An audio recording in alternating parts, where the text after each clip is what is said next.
ফের বিক্ষোভে উত্তাল ঢাকা বিশ্ববিদ্যালয় এলাকা। রাজু ভাস্কর্যের সামনে থেকে ধর্ষণ বিরোধী মঞ্চের মশাল মিছিলে শিক্ষার্থীসহ যোগ দেন নানা শ্রেণী-পেশার মানুষ।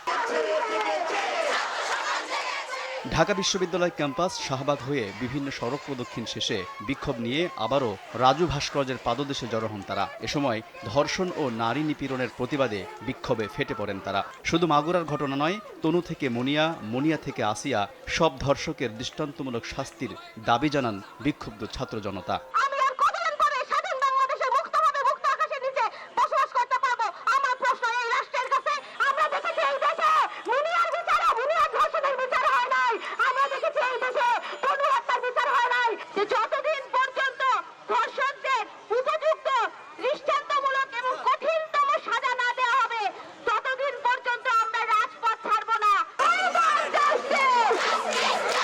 বিশেষ ট্রাইব্যুনাল গঠনের মাধ্যমে ৭ দিনের মধ্যে তদন্ত রিপোর্ট জমা ও ১ মাসের মধ্যে আসিয়ার ধর্ষকের বিচারিক প্রক্রিয়া সম্পন্ন করে সর্বোচ্চ শাস্তি মৃত্যুদণ্ডের আদেশ নিশ্চিত করার দাবি জানান শিক্ষার্থীরা। বিচার চলাকালীন ভুক্তভোগীর পরিবারের নিরাপত্তা নিশ্চিত করারও দাবি জানান তারা।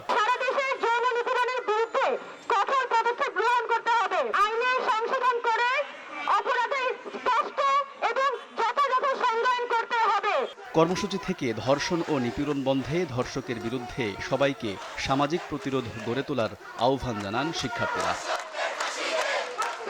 আলতাফ হোসাইন, সময় সংবাদ, ঢাকা।